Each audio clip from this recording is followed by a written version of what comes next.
In Leviticus 12 through 14, we see a number of rituals commanded. We have the 8th day circumcision. We also have the laws regarding cleansing after childbirth for a male child and for a female child. Then we have the laws regarding different kinds of lesions on a person or on objects, which are commonly translated as leprosy, and the subsequent rituals that are done to cleanse from it. With these kinds of rituals, there is plenty of opportunity for questions about why they are done, or the purpose behind the days of the cleansing, or what the reason or intent is. If we want to know and guard the commands of the written Torah, if we want to learn them according to the written Torah, according to what it says, and according to its standard, and if we don't want to unintentionally add to or take away from the Torah, there are two things that we have to pay attention to: what it does say and what it doesn't say. We have to make a clear distinction between those two.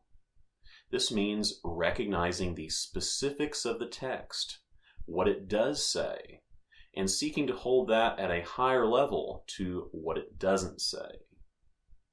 What it doesn't say can include a number of different things, such as the way that we learned to observe a command, or the reason why a command was given, or the intent behind the command, which we assume to be obvious and certain. Even if we believe it to be clear and absolutely the case, if it falls under the category of what it doesn't say, we want to treat it as such. Let's consider some of the examples in the context of these rituals. Leviticus 12:3 commands an 8th day circumcision. First, let's look at what it does say. And in the 8th day, the flesh of his foreskin shall be circumcised. We can see the description of the circumcision and how it is done on the 8th day. This command is very brief, and it doesn't provide any explanation, just like most of the commands of the Torah. This is what it does say. In response to this command, a question might arise, such as, why is it done on the 8th day? The common understanding is that vitamin K levels in the child are elevated on the 8th day, which would allow for better blood clotting. So there is a correlation that is presumed to be there. The correlation with the clotting in the 8th day. And one could see that correlation as either the reason behind the command or a reason behind the command. While this may seem like an obvious and unnecessary distinction at first, in considering our previous two categories, which one would this fall into? Is the vitamin K and clotting issue a part of what it does say or what it doesn't say? What it doesn't say.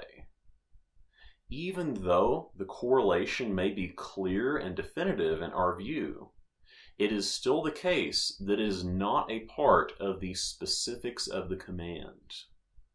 We can certainly recognize it as a correlation, but we need to separate it into the appropriate category of what it doesn't say. While on the one hand it may be obvious to see what it does say as opposed to what it doesn't say, cleanly sorting into these two categories may not be immediately easy for us to do. Part of us may still want to say that, well, it isn't said, but it's pretty likely that this correlation must be the reason, or at least must be a reason behind the command. And on the other hand, that is possible. That could indeed be a part of a reason behind that command. If we are making a distinction between these two categories, though, there is one thing for certain. What the written Torah says, what it does say, is limited to the specifics of this command and its related passages. And while none of us would intentionally do this, the risk that can arise is that we could unintentionally distort the Torah if we aren't separating those things cleanly. Our memories work off of associations. Whenever we experience or think of some specific thing, that tends to bring up other associations with it, other associated memories and thoughts.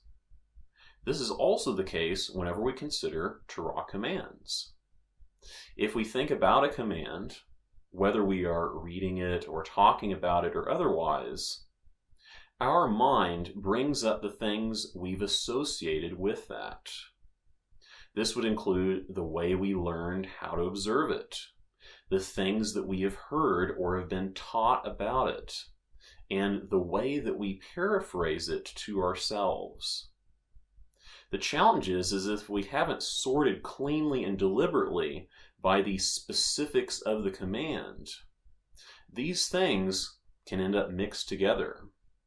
And at a point, even if we are reading the text of the command or hearing it word for word, we start overriding that with our associations. We start seeing or hearing what we think it says. In our mind, the reason can become the command. The reason becomes the command. And if so, we might be missing something, and we wouldn't even imagine that could be the case. This can lead to some difficulty because a lot of times we want to know why a command is given, or we want to know the explanation behind some ritual, whether it be the circumcision timing or the differences between the cleansing time for a male child or a female child. And even more so, we might see someone else that is wanting such an answer, and we may feel compelled to share a commonly rumored reason with that person. We may even include a disclaimer to say that the text doesn't say this, but if that reason resonates with that person, this disclaimer will just be dismissed, and instead it's possible that the reason will become the command. And while none of us would probably do this, I've seen it a number of times where the reason, something that is a part of what it doesn't say, will be intentionally used to determine how the command is observed. So a person might say that he or she knows that the command says to circumcise on the 8th day, but the presumed purpose behind that is the vitamin K issue. So because they give vitamin K shots in the hospital, it's a lot more convenient to just get the circumcision done early instead of coming back on the 8th day. Obviously, that is dismissing part of the specifics of the command, and it's probably not something that any of us would do intentionally, especially on such a plainly worded and simple issue. But even among people that are serious about keeping the Torah as it is commanded, I have seen these ideas about reasons and purposes behind commands end up distorting how a command is viewed and observed. Things like assuming that health and the diet of the animal are the key reasons behind the clean and unclean animal commands, and letting that confuse the person as to what the command actually is. So even if we wouldn't intentionally do it, this is something that a reason that it doesn't say can lead to. The reason becomes the command. So what I encourage us to do is to make this distinction between what it does say and what it doesn't say, both in the way that we study the Torah and in the way that we speak about the Torah. And in terms of things like reasons behind commands, it makes sense that we would want to know and that we would be curious about those reasons. And naturally, we would probably come to some personal hypotheses about what those reasons are. But there still is a risk to beware.